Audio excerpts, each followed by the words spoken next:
Good morning to all. आम गत class रे आलोचना करथिले all thing bright and beautiful. C Cecil Frances Alexander लिखित all things bright and beautiful topic आलोचना करथिले। तेबे आज आमे से विषय रो क्वेश्चन आंसर आलोचना करिबा।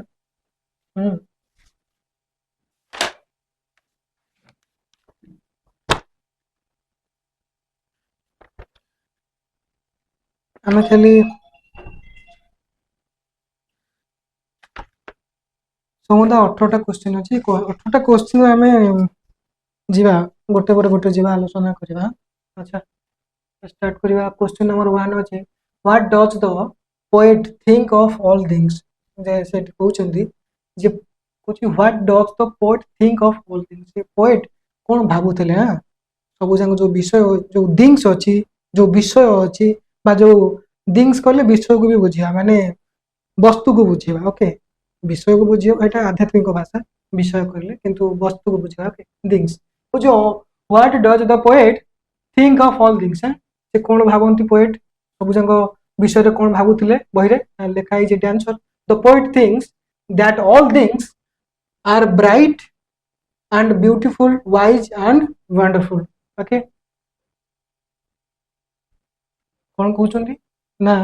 the poet think all things bright and beautiful लिखले भी हबो हला। तुम यदि एते बड़ क्वेश्चन को क्वेश्चन एते माने एते बड़ आंसर यदि तुमे कोन ताको लिखि न परिबो मन रखि न परिबो तो बस एति भी लिखि परिबो कोन all thing bright and beautiful एति लिखले भी चलिबो। देखो सेकंड क्वेश्चन कोन अछि who has made all these things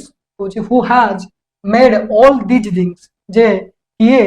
एई सब कोन वस्तु को गढी छी तले हम कोन लिखिबा ना God.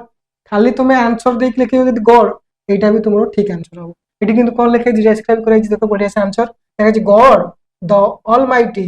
Has made all these things. जे तुम एति की भी लिखिबो has made all these things लिखिबो God has made all these things एति लिखले भी चली। ओके नेक्स्ट क्वेश्चन को जीवा चलो इट देछि तृतीय नंबर क्वेश्चन को देखो व्हाट आर द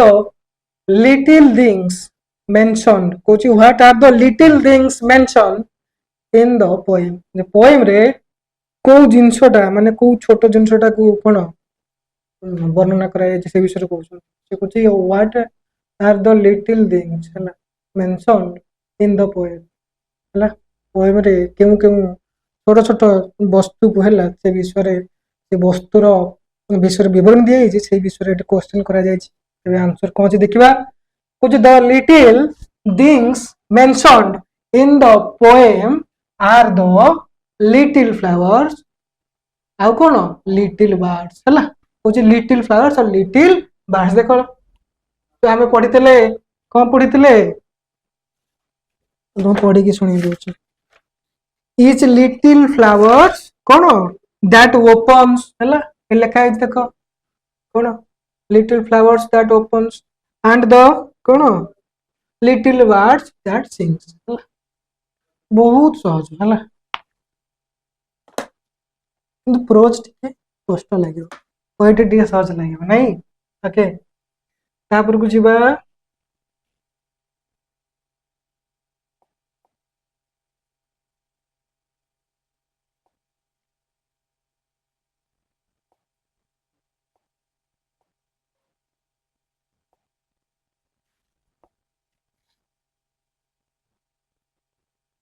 देखो 4 नंबर क्वेश्चन को देखो 4 नंबर क्वेश्चन देई छी पिले how does the poet describe the beauty of flowers. जे कवि कोन कवि को ना कोन सीएफ अलेक्जेंडर से कोन सेसिल सेसिल फ्रांसिस अलेक्जेंडर है कवयत्री से जण हला। अच्छा से कोन लिखि अच्छा से question the how does the poet describe the beauty of flowers. से जे कवयत्री जनक हला बा सेही लेखिका जनक कोन करछन्ती किपरि विषय रे कोन फ्लावर को हला फूलर जो सौंदर्य को किपरि भाबरे वर्णना करछन्ती हैं से विषय आलोचना कराई छी। अच्छा आंसर कोन देछि एठी देछि the poet describes the beauty of flower by mentioning their glowing colors हला कुछ how does the poet describe the beauty of flower केमति कहिसंती फ्लावर रो जो ब्यूटी टा अछि से ब्यूटी टा केमति कवि एठी कहिसंती ना कहिसंती किछि। अच्छा देखो मु पढी सुनु जो ही each little flowers that opens each little bird that sings he made their glowing colors he made their tiny wings हला तेनु करी एठी ग्लोइंग कलर कथा कहै छै कोन ग्लोइंग कलर कथा कहै छै हला ए जे how does the poet describe the beauty of flowers तुमे खाली एतिकी भी लिखि देले चलिबो आंसर देख लिखि देबो ग्लोइंग कलर्स बस। ओके नेक्स्ट क्वेश्चन को जिबा नेक्स्ट क्वेश्चन कोन देई छी किंतु तुमे आको भी लिखि पारिबो हला आको टिपी के रखो आको भी लिखि पारिबो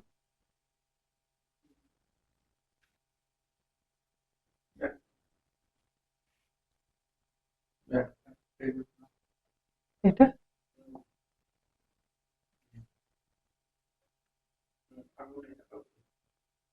ओके 5 नंबर क्वेश्चन को आसीबा लिखाई छी how does the poet describe the little birds मैं एठी कहू छी प्रथम कहला जे फूल को किपरि कवि वर्णना करछन्ती कविता तापरे चढ़ई विषय कोन वर्णना करछन्ती कहू छी how does the poet describe the little birds ना आंसर कोन दै छै एठी the poet describes the little birds by mentioning their tiny wings poet एठी कोन कहिथिले तारो सेई छोटो डेणा कथा कहिथिले नै कोन कहिसंती ना he made their tiny wings हला wings कार थाए चढ़ई माने कर थाए ओके क्लियर तो आगु जिबा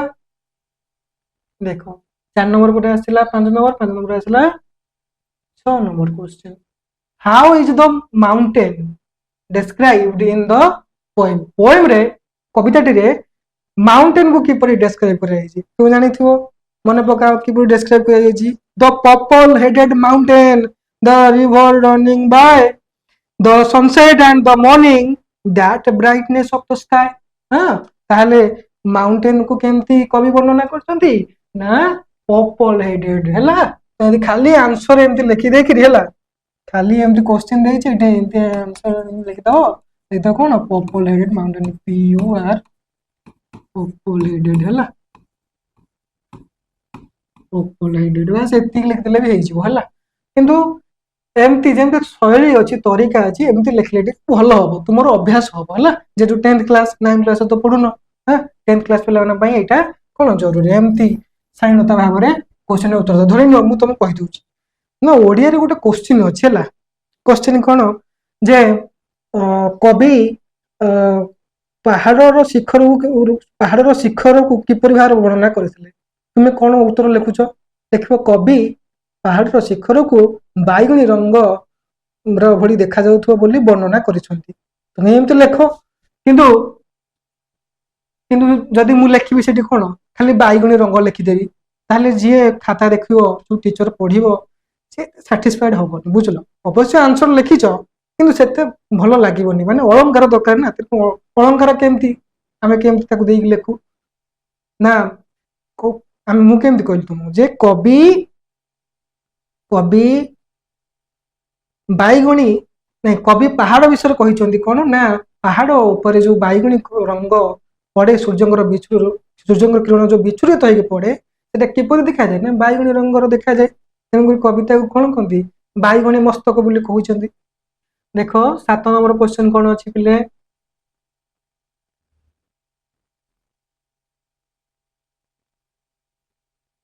ये ब्लरी देखा होतबो ना ठीक अपेक्षा करो क्लियर हो जिवो हां देखो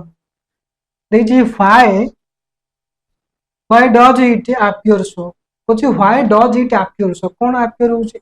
the mountain appears purple headed because of the reflection of the setting sun's rays and on the peak माने सेठी कोन कहउची मु तुम चित्र करी बुझे दउची पूरा अच्छा एटा होउची धरिनो से कौन कौन द माउंटेन appear है एटा हूँ धरिन तोर कौन पहाड़ है माउंटेन से कौन कौन पर्पल हेडेड बिकज है एटा माउंटेन कौन अच्छी पर्पल हेडेड माने बैगुणी देखा बिकज बिकज कहीं ना ऑफ द रिफ्लेक्शन रिफ्लेक्शन माने कौन रिफ्लेक्शन देख रिफ्लेक्शन कौन तुम बुझे दूची reflection of the setting sun's rays है ऑन द पिक अच्छा ये जो सूर्य को जो है सन माने सूर्य सूर्य को रश्मि है कौन हो रिफ्लेक्ट होची कौन हो रिफ्लेक्शन है रिफ्लेक्शन है कौन हो सी देखा कौन बैगुणी देखा बुझल तो है से पाठ why does it appear so the answer देछि the mountain appears purple headed because of the reflection of the कौन सिटिंग सन माने कौन सूर्य तर शिखर उपर थाए आकाशर से जो सूर्य तो जो अवस्थित थाए से अवस्थित कौन जो सन रे गुड़ा पड़ी थाए सूर्य रश्मि गुड़ा पड़ी थाए कौन हुए रिफ्लेक्शन हुए तुम देखिଛ ना जो देखिब ओइना देखिब ओइना है ओइना आम छोट बड़े कौन कर कहल ओइना एमती जेजेबापा बसवे आम कौन ओइना एमती पकाऊ से जो सूर्य सन रे गुड़ा पकाऊ काचरे भारी मजा लगे एमती के कर जेजेबापा कि अजा मामा सहित बढ़िया मजा लगे सोदा खाइब टे छाड़ पाठ को आसवा 7 नंबर पर आसवा 8 नंबर हाँ देख 8 नंबर कौन देछि 8 नंबर देख लिखाई what brightness of the sky है कुछ what brightness of the sky हम तो पढ़ी कौन पढ़ी ना the purple headed mountain the river running by the sunset and the morning that brightness of the sky है पाइगला आंसर लक्ष्य कले निश्चय पाइब है ये कौन लिखाई the sunset and the morning है सनराइज है हाँ ब्राइटनेस ऑफ द स्काई जो सूर्य अस्त सूर्य उदय जो जो ब्राइटनेस था है सूर्य उदय बेले गोटे प्रकार कौन आकाश को नभ भी कह जाए ना गगन भी कह जाए है तेणुक तार जो लालिमा तार जो रंग भिन्न भिन्न था है से कथा कही दे what brightness of the sky देख पिले माने बहुत सहज बहुत सरलिया टॉपिक माने एथर पाठ नाई साठ केवल है साठ कौन केमती कवि जाऊला कौन करथिला कौन नहीं से लिखा है कविता माध्यम से डिस्क्राइब कराई खाली टिके मन रखिले है 8 नंबर गला एबे 9 नंबर को जीवा how does the sky look at sunset जो सूर्यास्त समय होता है देखी तो 5टा बेले नहीं 5टा बेले सूर्य अस्त हुए 6टा बेले सूर्य अस्त हुए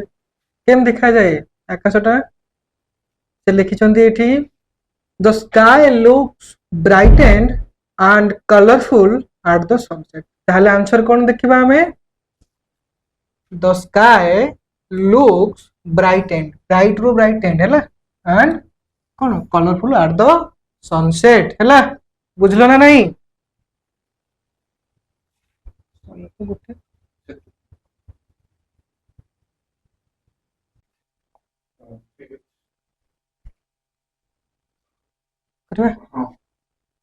कुछ which are the 2 seasons mentioned in the poem रे को दुईटा ऋतु विषय रे मेंशन अछि को दुईटा ऋतु विषय रे देखो इडी अछि विंटर आउटे कौन समर है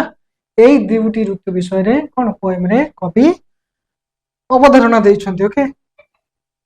the 2 seasons mentioned are the winter the cold wind and the summer season रे कौन the pleasant sun okay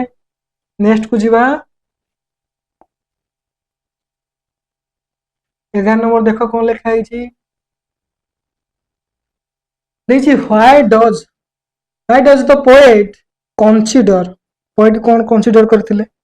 why does the poet consider the summer sun pleasant हैला सेठी कहू why does the poet consider the summer sun pleasant जे summer sun माने खरा दिन जो ग्रीष्म ऋतु जो खरा होता है से तो बहुत माने कष्टदायक होता है बहुत दुखदायक होता है निदाघ लगे थाए ना आम भारत में किंतु तांको कहीं लगुच ठंडा कारण कौन कारण हूँ से कौन कवि गोटे शीत प्रधान देश रहुथिबारु तांको कौन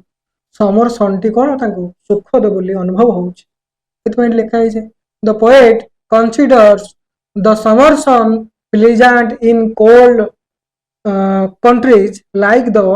one where the poet lived. The warmth of the sun is a relief and very enjoyable. ଯେତେବେଳେ ଆମେ ଶୀତ ଦିନରେ ଆମେ ବସିଥାଉ ଶୀତ ଦିନ ଭାଇ ଜାଡ଼ ହୁଏ ନାହିଁ ବହୁତ ଶୀତ ଲାଗେ ତାପରେ ଶୀତ ଦିନ ପରେ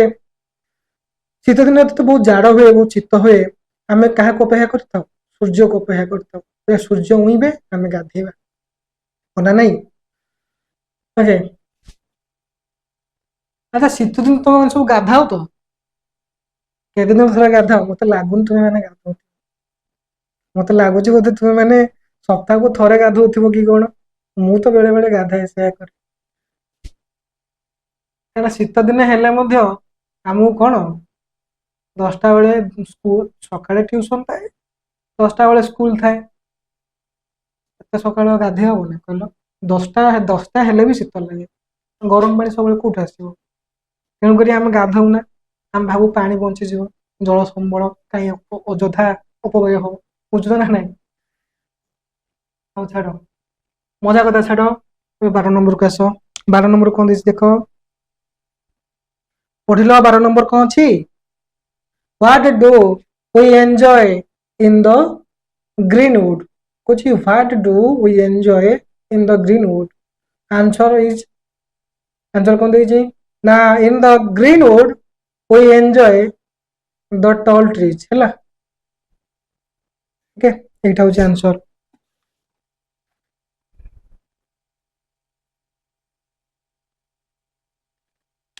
The cold wind in the winter मु तुम पढ़ी सुनी दउछि हला टॉपिक टा The pleasant summer sun the ripe fruit in the garden he made them everyone अच्छा एटी देजी ग्रीनवुड होता देजी the tallest tree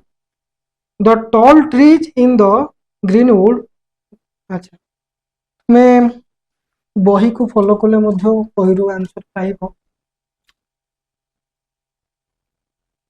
मोटा मोटी भाव एटा ही हमर answer 12 number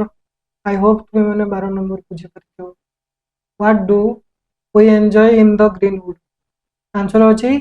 in the greenwood we enjoy the tall trees हैला माने जंगल में को जिंस को एंजॉय करू डेंगडा गछ को एंजॉय करू जोटा सबटर भिन्न देखा जीवो हम ताकू ही एंजॉय करबा निश्चय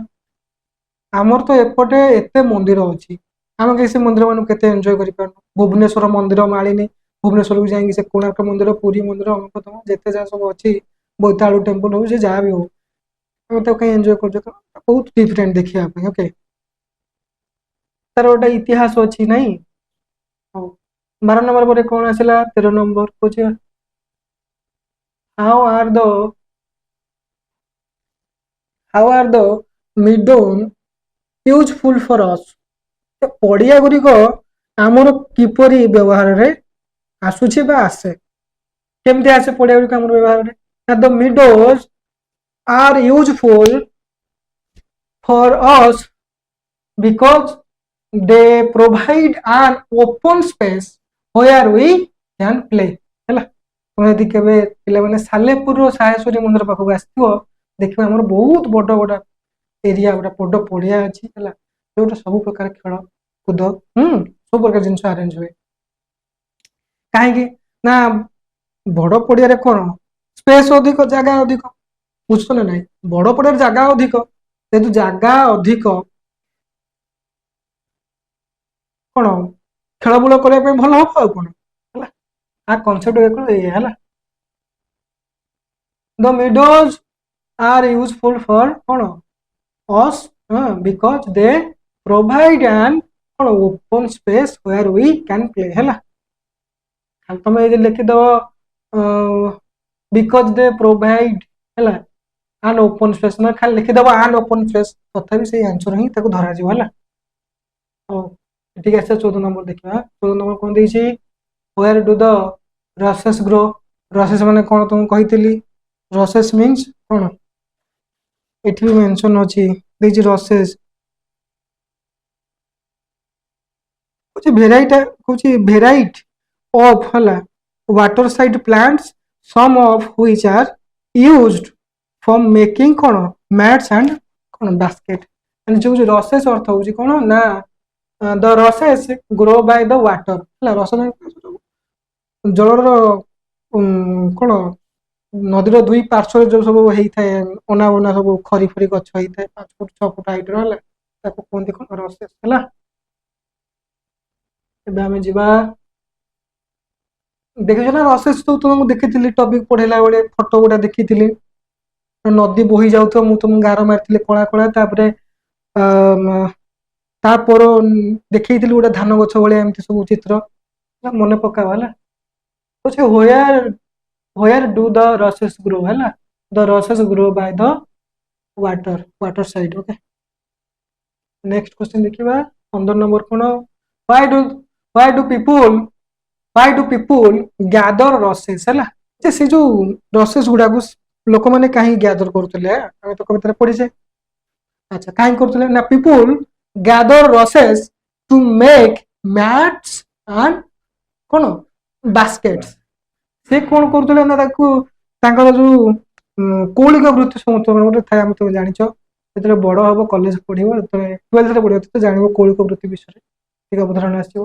कौलिक वृत्ति रे कोन होय ना किछि अंचल रे किछि एमिति पर्टिकुलर जिंस मिले जो जिंस ऊपर कोन लोक माने कोन ताबरे निर्भरशील होई रहिता हैला जेमति कि हमरो फिशरमैन माने कोन माने तांकर जीविका कोन समुद्र कूल रे माछ माने सब धरंती हां माछ मारिबे समुद्ररू माछ बिकिकी जीवन यापन करेंगे कुंभार मैंने कौन करती माटी आणिक माटी विभिन्न जिन गढ़ती जिन बहुत प्रकार कौलिक वृत्ति अच्छी आम साड़ू जावानी है तो बुझे दरकार जे कवि कौन करते ना कौन एकत्रित करते सबुदिन आदि कौन विभिन्न प्रकार कौन जिन मैट्स आउ कौन बास्केट फास्केट जिन तैयारी करते 15 नंबर पढ़ा आसला 16 नंबर देखुच कौन लिखे देख 16 नंबर लिखाई why has God given us eyes जे भगवान आमु काहेकि आखि देइछन्ती काहे देइछन्ती आखि आंसर कोन अछि देखो देखि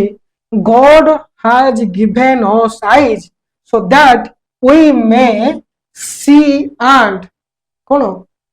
appreciate the beautiful things he has created जे ठाकुरे हमको आखि एइथ पई देइछन्ती जे तांको तैयारी सृष्टि रे हम सब जिंस को उपभोग करि परिबा आ कोन सब जिंस को देखि परिबा उपभोग करि परिबा आ कोन ना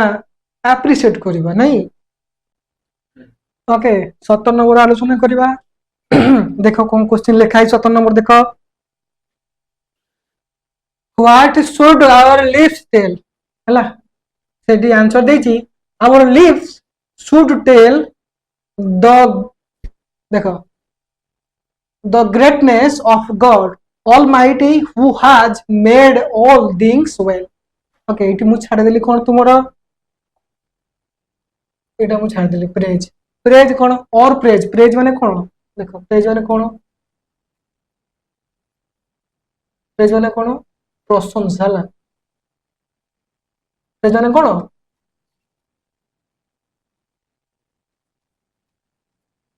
जाना होची प्रशंसा ला कोची आवर लिप्स आवर माने आमर हला आवर माने कोन आमर उई माने आमे हला उई वेर हला आंबे माने हिजबो आवर माने आमे हला आर माने आमर आवर माने कोन आमर हला लिप्स शुड हला टेल कोन द ग्रेटनेस हला माने महानता एठी हिजबो कोन ग्रेटनेस माने महानता हला माने बडपण हला of God almighty who has made all things well गोटे बड़पण गोटे कविता अच्छे है गोपबंधु लिखिं बोधे तुम तो +2 को जीव पढ़ो बड़पण विषय एमआईएल पढ़ो बोधे छाड़ what should our lips tell ना our lips should tell the greatness of God कौन ना almighty who has made all things well okay praise माने कौन प्रशंसा है माने बाहा बाहा करवा है बढ़ाई करवा तुम देखो प्रशंसा माने कौन प्रशंसा कौन ମାନେ ଦେଖ ଅଧିକ ପ୍ରଶଂସା ନୁହେଁ, ପ୍ରଶଂସା ଯେତିକି ଦରକାର ହେଲା।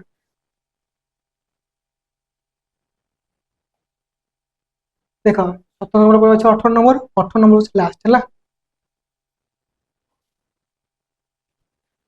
ପିଲାମାନେ ଦେଖିବା 18 ନମ୍ବର क्वेश्चन ଦେଖ ଲେଖାଯାଇଛି how does the poet describe God. दे कवि सेसिल फ्रांसिस अलेक्जेंडर किपरि भगवान को डिस्क्राइब करछन्ती हम जानिबा आंसर। ओके आंसर कोन देजी the poet describes God as almighty and the कोन ना बेनेवोलेंट हैला। एटा कोन लिखा है पिला बेनेवोलेंट एटा प्रोनाउंस कर दो हैला।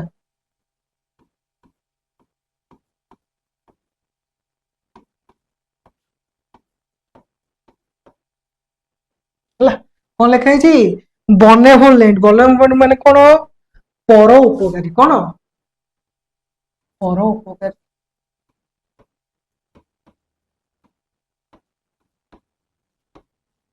ହେଲା बिना कारण रे हम केतरा काको सहायता करू एटा होची परोपकार होला।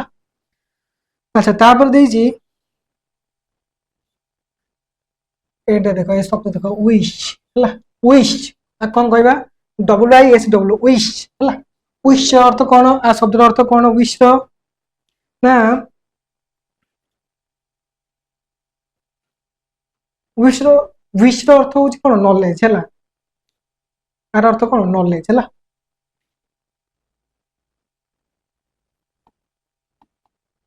ओके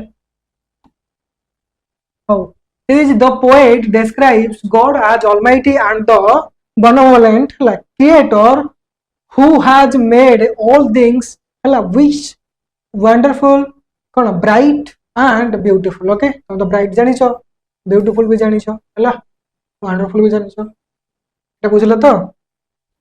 एटा होची all things bright and beautiful कोन कवितार क्वेश्चन आंसर आलोचना चलतला। एबे एटा सरीची हम नेक्स्ट क्लास रे हमर नेक्स्ट टॉपिक अछि ता होची at the high school. A topic हम आलोचना करबा। तबे आज पई विदाय दियंतु रहुची नमस्कार।